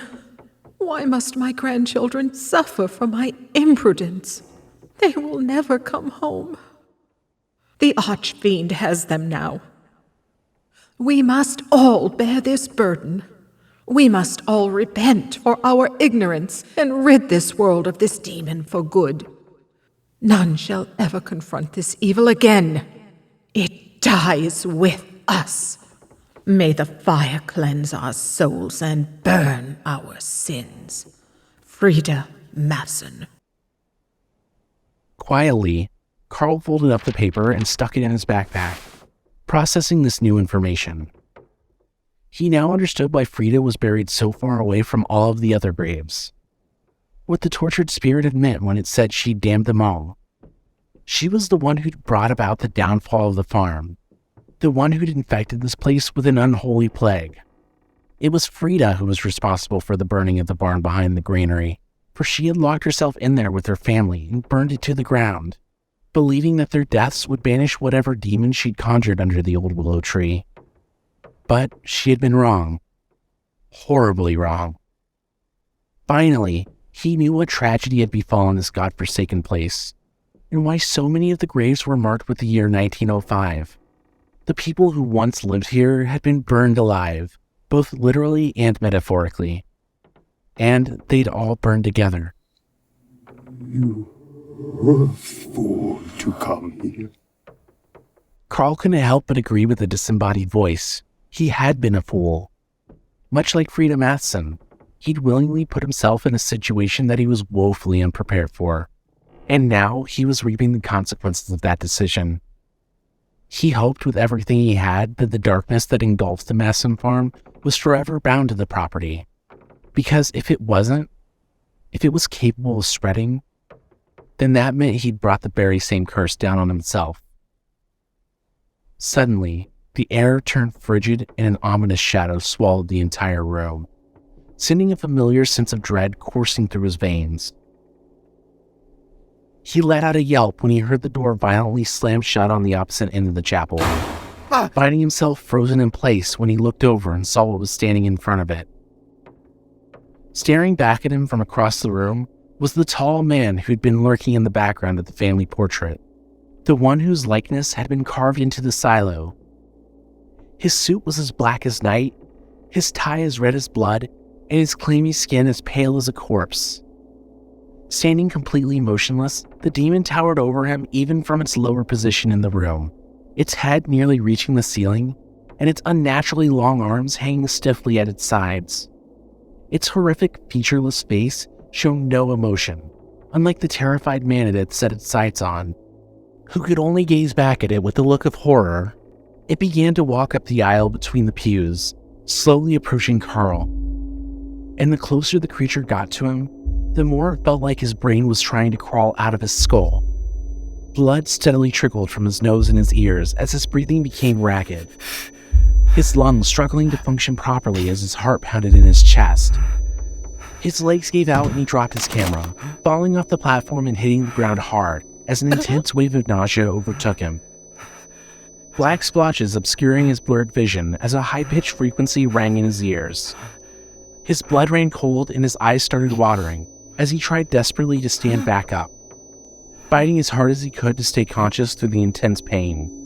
Gritting his teeth and squinting through the tears, he clutched the sides of his head and let out a groan of agony. The sickness he felt now was like the sickness he felt when trying to escape through the fence, only much, much worse. It felt like his entire body was tearing itself apart. The demon stood over him and shifted its gaze downward, looking its helpless victim in the eyes as if it was staring directly into his soul. An even more intense wave of pain shot through his head as its deep, powerful voice entered his mind. The same voice that had spoken to him in the cellar. You are where you do not belong. Carl could no longer think, no longer feel anything other than total agony. And it was the demon's mental invasion that finished the job. He couldn't do anything other than prop himself up with one hand and vomit a combination of bile and blood, continuing for several minutes until he could retch no more.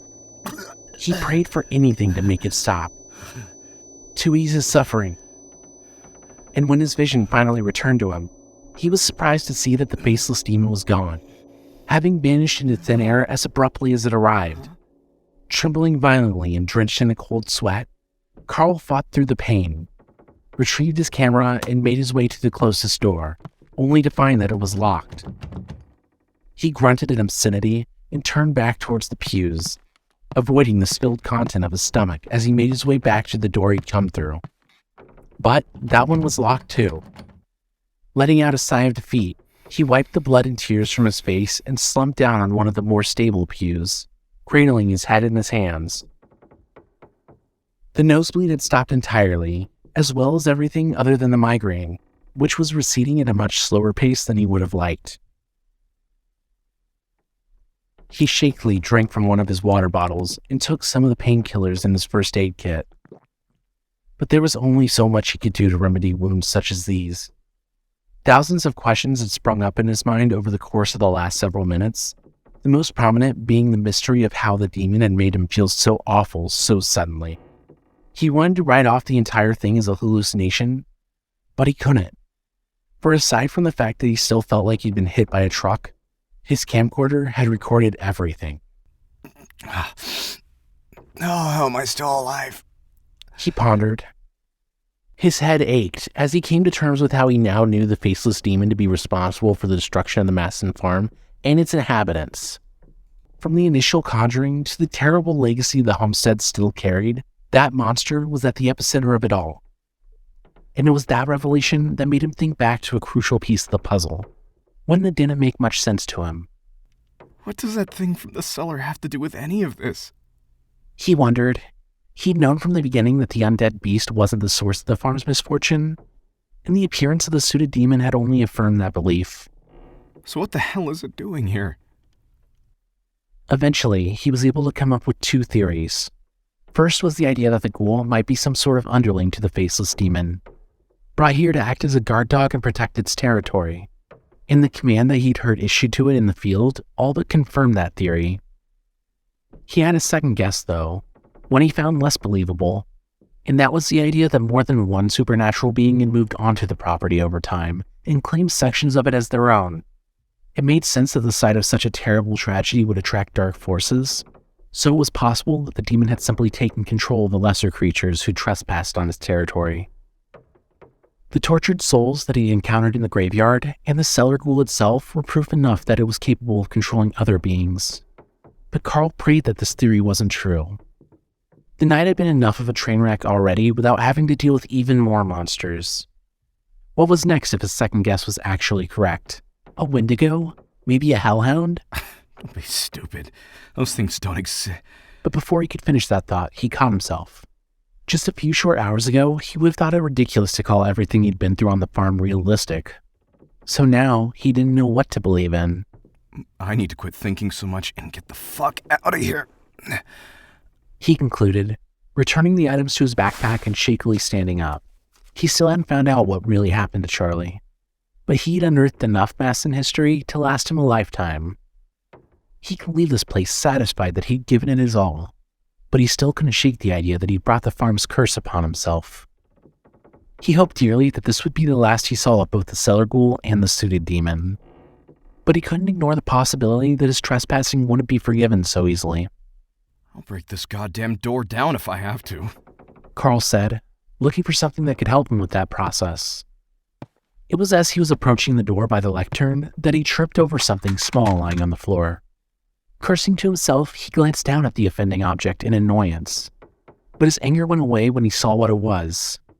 He just stepped on one of 5 segments of a toy train, all lying in a circle around a filthy, threadbare stuffed animal that he somehow hadn't noticed before. He picked it up by a barely attached arm, seeing that it was what remained of a teddy bear. What made his heart beat a little faster was the barely legible name embroidered on the animal's torso. Charlie. Huh. Maybe I'll find out what happened to the kid after all, he said in disbelief, shocked to find such a blatant clue sitting out in the open. All of the reports said he had this thing with him when he went missing, but I don't remember anything about a toy train. He said aloud, shoveling all of the new evidence into his backpack. So he ended up all the way out here after he disappeared. But there's no way he could have gotten that far on his own. That means he was kidnapped. And I bet I know what took him. Before Carl could dwell on that thought any longer, a ghastly shriek rang out from somewhere outside of the chapel. Heavy footsteps thudded closer and closer, and a moment later, something was pounding on the door by the lectern, threatening to knock it off its hinges. Hide! A spirit whispered. He immediately stood up and slipped his backpack back on, quickly sneaking over to the hallway, while whatever was out there was occupied with the door. A few tense moments passed before the wooden door burst open, and based on the horrible sounds it was making, he knew that the decaying entity had just entered the building. He could hear it growling as it stood perched in the doorway, scanning over the room as it attempted to locate its prey. Seeing nothing, it let out a sound somewhere between a shriek and a hiss, before lurching forward, gurgling and snarling as it searched behind pews while making its way towards the back of the room, slowly approaching Carl's position. Slowly, quietly, Carl crept down the hall, making his way towards the raised section of the floor while the creature moved further away from it. He had to rely entirely on his hearing to tell where it was, so for once, he hoped that the creature wouldn't stop making those awful sounds. His plan was to sneak all the way around to the now open door and leave the chapel undetected while the thing's back was turned. But like many of his plans that day, it didn't go anywhere near as smoothly as he wanted it to. When he dropped down from the platform, his foot hit loudly and went through the chapel's rotting floorboards, drawing the creature's attention. It whipped around and locked eyes with him, its expression twisting into a bloodthirsty snarl as it let out an unearthly roar. Cursing to himself, Carl fought to free his foot from the broken boards as the zombie charged at him, screeching at the top of its decaying lungs in a blind fury. Just as it was bearing down on him, he finally wrenched his foot free and stumbled out the door, the momentum from freeing himself sending him tumbling down the stairs on the other side. He scrambled to get up off the ground as it leapt at him, knowing that he was only seconds away from death. But it was at that moment that the door suddenly slammed shut in the creature's face, trapping it inside. Go! A ghostly voice commanded, sounding angry and determined, unlike its timid predecessors. Carl could only watch in disbelief as the translucent specter of an old woman held the door shut, straining against the might of the beast on the other side. Then she turned to look at the stunned man, her unstable form flickering in and out of reality faster than he could keep track of. What are you waiting for? Get out of here! He didn't need to be told again. Thank you. He stammered, bolting down the dirt path that led back to the farmhouse. The sound of splintering wood echoed throughout the night as the rotting creature raged against the chapel door, howling in fury as the spirit of Frieda Matheson kept it at bay. The more distance he put between himself and the chapel, the quieter the monster's screaming became. The farmhouse was close, very close, and as Carl sprinted up the trail and through the backyard, he nearly shed tears of joy when he realized that the small building was the only thing standing between him and freedom. However, his joy turned to fear when he dashed through an open door and into the house, for he then heard the sound of the chapel's door being knocked off its hinges. What followed was deranged inhuman shrieking that rapidly grew louder as the beast approached the house, no longer hindered by Frieda's interference. Trying not to panic, he did the only thing that he could think of, and that was to duck into the darkest corner of the room and hide. He crouched behind an overturned desk, as still as a statue, as silent as a mouse, praying that his cover would last long enough to grant him an escape route. However, something happened that he hadn't anticipated, and that was nothing at all. Just as the creature was finally closing in on the house, its screaming suddenly faded into silence, and all was calm. Carl wasn't a fool, though. He'd come too far to be lured to his death by such an obvious trap, and so he stayed hidden for what felt like hours, hardly daring to breathe, as he knew that even the slightest sound could betray him. Eventually, the sheer lack of activity piqued his curiosity, and he cautiously peeked out from behind his hiding spot and let out a sigh of relief, for the monster was gone. He almost laughed out loud at the fact that his assailant had been fooled by such a simple trick, and smiled from ear to ear at the thought of the nightmare being over within a matter of minutes. However, there was a small problem. The only other door in the room was the same one he'd attempted to pry the boards off of before, and it hadn't budged. He thought about trying to break it down, but didn't want to risk drawing the ghoul's attention to him again, especially when he was so close to freedom. Glancing over at the staircase to his right, he remembered that he hadn't actually explored the house's second floor yet, and after a few moments of contemplation, he let out a sigh of annoyance. Fuck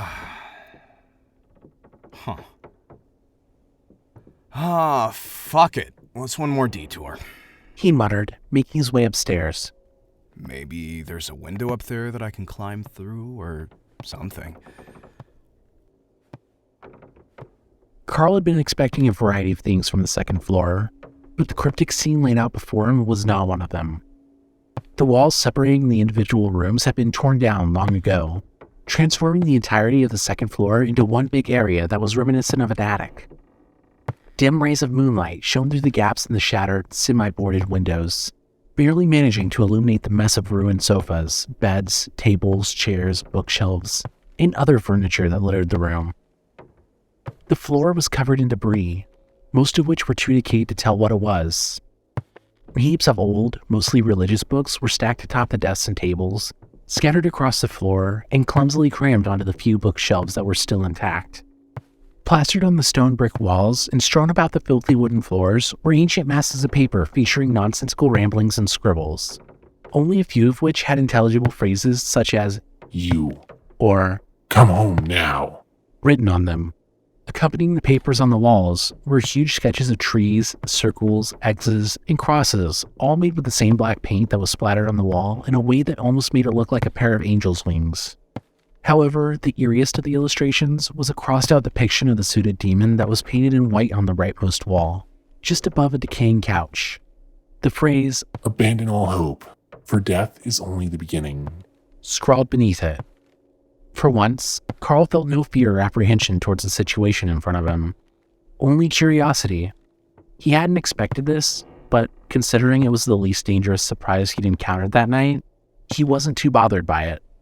Still trying to comprehend what he was looking at, he caught sight of a yellowed page torn from a book, one that was resting on a broken chair near the staircase. Dominating the page was an illustration of a strange, twisted beast, lurking behind a nervous woman who was sitting on a stool beneath the window. And scrawled below the image was the word Verzweiflung. Despair. He translated, having taken German classes in high school. That's the one thing this farm still produces. Pocketing the ominous page, Carl went against his better judgment and started searching the rest of the room, digging through stacks of junk and rubble in an attempt to find something worthwhile. Over the course of several minutes, he managed to pinpoint 3 sources of useful information, 2 of them consisting of journal entries torn from their respective books and placed on desks. Despite his efforts to locate the full journals, they were nowhere to be found, and knowing that it was only a matter of time before either the ghoul or the demon found him, he decided against sticking around to search for any longer. This'll just have to be good enough, he stated, beginning to read through the ancient documents. Both journal excerpts consisted of a set of 2 pages barely held together by age stitching. The first of which was a diary entry accompanied by an ominous sketch of the faceless demon standing next to a wilting flower outside of the chapel. Dearest Diary, Patricia still has yet to come home. Mother insists she ran off to search for wildflowers again, but I know that's not true. It was that man, that thing grandmother keeps ranting on about. I do not think she's mad. I have seen the man myself. He watches us as we play. Patty went to him. I just know it. If only Mother would listen. I wonder when she'll come home. Rose. The second excerpt was comprised of the ending of one entry and the entirety of another. This set had no cryptic pictures to go with the writing, but that didn't make it any less unnerving. But it's more or less the same as it's always been. Maybe tomorrow. Maggie, June 2nd, 1905. Father is making us pray again tonight. It'll do no good. It's bothersome if anything. And I'd bet anything Patty and Walt ran away from this miserable old place, and I don't blame them one bit. Grandmother and Rose insist on some batty tale that a strange man took them away. Am I the only one keeping their wits around here? Maybe I should run away too. Maggie, June 9th, 1905. Well, that explains why some of those kids don't have graves in the cemetery. The demon took them before Frieda decided to burn everyone alive. He mused. Despite the answers the 2 journal entries provided, the most useful piece of information came from the third document, and each letter all the way from Germany that made Carl realize he'd been carrying around one of the most vital pieces of the puzzle ever since he found it in the cellar. Dearest Frieda, though my heart still pains for your missing children, I fear for your health, my sweet sister. You mustn't worry your mind with those twisted tales of our youth. You know as well as I they were merely tales to keep us all in good behavior. If only Mother knew what those silly legends would do to you. Though I have no recollection of the one you mentioned. Was it from one of Mother's books you took with you? I wish I were there with you now, in your time of need rather than whittling my days away alone. I wish you well, an ocean away, and my thoughts and prayers reach you. Franziska. Carl immediately took off his backpack and stuffed the newfound documents inside, then retrieved the book he found in the cellar and began flipping through the pages, unable to believe that he hadn't given it a second thought until now. Bergmarsch, Nachsache, Fellgeister, Fahrweiter, Lindwurm. He read aloud, waiting for a familiar image to show up. Wait, this is it. Der Grossmann. Below the page's title was a detailed depiction of the faceless abomination, and below that was an entire passage of German folklore about the creature. Deeply intrigued, Carl skimmed through the page, making a mental note to look over it in greater detail once he was safe in his own home. According to the book, Der Grossmann was a powerful demon said to lurk within the Black Forest in Germany. The creature was known for stalking disobedient children, particularly those who'd run away from home and into the forest. Once Der Grossman had the children in his sights, he would pursue them relentlessly until they were captured, never to be seen or heard from again. It wasn't known what happened to the children after they were abducted, but whatever it was, it surely wasn't anything pleasant. As he was returning the book to his backpack, Carl thought back to the summoning circle under the willow tree. He couldn't even begin to understand why Frieda had tried to summon such evil. Regardless of whether she believed the story to be true, or if she was only trying to disprove the twisted tale, perhaps the answer to his question was as simple as the old woman being too naive to foresee the potential consequences of her actions. But there was no way of knowing for sure. He let out a sigh and stood up, putting his backpack back on and retrieving his camera from the table he'd set it down on. Okay. I can research this more after I get home. I've dicked around this place for too long. He announced, fully content with the discoveries he'd made. He was preparing to leave when he noticed one last clue. In a cluttered corner to the right of where he'd found Franziska's letter was a pile of papers, all of them looking much newer than any of the other documents he'd found so far. They were all covered in childish drawings, similar to the ones he'd seen on the wall in the cellar, and once again, his curiosity got the better of him. He picked two of them up to take a closer look, his eyes widening as the final piece of the puzzle fell into place. The first was a sketch of the burning barn, with a group of distraught stick figures inside of it, and looming over them was a suited demon. The second drawing was of a family of 3 having a picnic on the farm, undoubtedly portraying the missing boy and his parents on one of their retreats. Artistically, they weren't much to look at, but it was the artist's signature on every one of the drawings that made Carl's blood run cold. Charlie. A wave of shock hit him like a cement truck as the truth finally sunk in. He should have seen it back in the chapel when he realized that the faceless demon was responsible for Charlie's disappearance, that it had brought him to this terrible place. He should have understood what it meant when the decaying ghoul had reacted so violently to him taking those old toys, one of which had the missing boy's name sewn into it. He should have realized the irony of such a foul creature sounding like a small child back when he first encountered it in the cellar. But he hadn't, because he'd been too focused on staying alive at the time. That ghoul, that wretched, decaying monstrosity that had been hounding him for hours, was all that remained of the boy he'd been searching for this entire time. It was Charlie Matheson Jr., twisted and warped beyond recognition by the demon that had taken him so long ago. Carl could see a vague resemblance now if he thought about it long enough. But something was wrong. Something other than the fact that an innocent child had been transformed into a deranged, undead monster by Der Grossman. Charlie had gone missing when he was only 6 years old, and that monster looked like it was at least 12 or 13 when it died. However, it was when he glanced across the room and reread the writings on the wall that he understood what was happening. Abandon all hope, for death is only the beginning wasn't just an ominous quote plastered on the wall by a senile old woman, nor did it stop at referencing the eternal torment of the lost souls trapped in the graveyard. For it was also the horrible truth of Charlie's damnation. The boy had never really been dead, or even undead for that matter. No, he was trapped in that awful form somewhere between life and death, aging far more slowly than he should have been, doomed to suffer for eternity as a slave to the demon who'd stolen his life and destroyed his family. Carl felt sick to his stomach. Where he'd once felt nothing more than fear and hatred towards the twisted entity, he now felt only sympathy. Charlie was no longer in control of his own actions. He'd been reduced to a mindless drone with the sole purpose of serving a higher administrator. A human proxy, so to speak. It was after he stuffed the 2 drawings in his pocket that a troubling thought went through his head. Der Grossman probably went after Charlie because of the Matheson's family history. If that's true, that means it's hunting through bloodlines, and since the Haynes family was involved in this place too, then that means it could be doing the same thing to them. Oh God, Kate. He stammered, the blood draining from his face. His theory made perfect sense. Charlie was the last of the Matheson family, and the demon had gone after him, and quite possibly his father as well, effectively snuffing out their bloodline. As far as he knew, Kate and her mother were the last of the Hayes bloodline, so it would only make sense for it to target them next. Oh shit. I need to get out of here and warn them right fucking now. That thing could decide to come after them at any moment.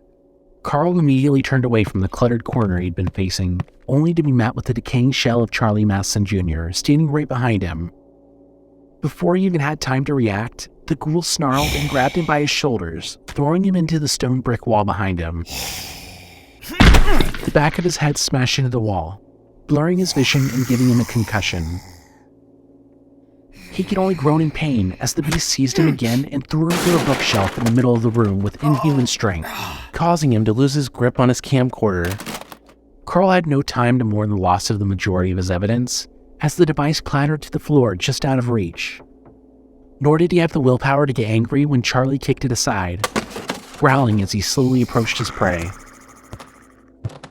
He clumsily stood back up and eyed the staircase, prepared to make a mad dash for the only exit he could see. But Charlie followed his gaze and effortlessly pushed half of the destroyed bookshelf through the railing and into the stairwell, blocking the way out. The wraith gurgled and hissed as it turned to face its soon-to-be victim, approaching him once again. Charlie, back off. Carl stammered, grabbing a nearby chair and raising it in self-defense as he struggled to stay conscious. To his surprise, the zombie boy stopped in his tracks and stared at him in an almost docile manner, as if he triggered something inside of him by using his real name. Something that had been locked away for a long time. That's your name, right? Charlie Matheson? Carl asked. He had the boy's attention and he knew it, so he kept talking. Listen, if any piece of you is still in there, you need to know that I am not your enemy. I came here to find out what happened to you because of your father. All of this was for him. His attempt to reach what was left of Charlie's consciousness seemed to be working. For where there had once been nothing but mindless aggression, there was now a visible sense of sorrow, and what almost looked like shame. That monster has turned you into something you're not. Just let me go, Charlie. Please. I don't want to die here. Carl pleaded. A few moments of unnerving silence passed, and then Charlie took a step back, then another, and another. A hint of a smile appeared on Carl's face as he let out a nervous laugh. But just when he thought he'd gotten through to the corrupted child, when he thought he was in the clear, a familiar chill spread through the room as an unnatural shadow engulfed them both. Faint whispering filled his ears, and he knew that Charlie was no longer in control of himself when he saw a sinister snarl spread across his face. He let out an unearthly shriek and lunged at Carl, who brought the chair down on the ghoul's head at the last second. As the chair splintered into pieces and Charlie staggered backwards, roaring in pain, he sprinted over to a nearby window and attacked the few boards still nailed to it with all of his might. He heard a scream of rage ring out from right behind him and had just enough time to turn around before the enraged beast tackled him through the very window he was trying to break open. Splinters of old wood and shattered glass cutting into them both as they plummeted to the ground. They landed just outside of the front door, and Carl let out a groan of pain as the impact with the sun-baked dirt knocked the wind out of him. In a blind adrenaline rush, he staggered to his feet and saw that Charlie hadn't been so lucky, having fallen on his back right on top of the cobblestone fence. As the ghoul recuperated from his fall, Carl made a mad dash for his car and practically jumped in, tossing his backpack in the passenger seat and turning the keys in the ignition. He heard screeching coming from the fence and put the car in reverse, turning around as fast as he could as Charlie ran by, swiping at the vehicle with a skeletal hand and obliterating the driver's side mirror. As Carl shifted gears again, he saw the ghoul standing between him and the road and made a choice he never would have thought he'd have to. Sorry, kid. He muttered, flooring the gas pedal as the zombie charged at him. The car shot forward and smashed into Charlie, just as he realized what was happening and tried to get out of the way, sending him rolling over the top of the vehicle. He hit the ground hard as Carl rocketed down the driveway, scrambling to his feet and letting out a shriek of rage as he watched his would-be victim speed off down the road, going too fast for him to catch. A tense, silent drive back to his house ensued, and when he finally got inside and locked the door behind him, he made his way to his bedroom, dropped his backpack on the floor, and took a seat at his desk, grateful that he no longer lived with his parents. The last thing he needed was someone demanding an explanation from him. What followed was several hours of berating himself for losing the most valuable piece of evidence he had. Another hour of trying to reassure himself that he still gathered enough physical proof to make the people that he wanted to protect believe him. And then finally, drinking himself to sleep to block out the unspeakable trauma he'd just been through. Carl had a dream that night, a dream he really wanted to forget. He was laying in his bed as the same darkness from the farm enveloped him, unable to move as shadowy figures moved in his peripheral vision, and ghostly whispering echoed in his ears. He had no way of knowing how long he'd been stuck like that for, but he knew that he wasn't alone. Then, a cold, clammy hand caressed his face as the faceless demon loomed over him. Do not be afraid, child. I come bearing a gift. It said to the trembling man. Carl watched as Dad Grossman retrieved his camera from within the folds of his suit and placed it on the bedside table. You wanted your evidence back, didn't you? Consider it a reward for your outstanding performance. It said with a sinister chuckle. Killing you now would be a waste of a good plaything. And I was quite entertained by your little expedition, so I will let you live for the time being. Go to your friend, show her your findings.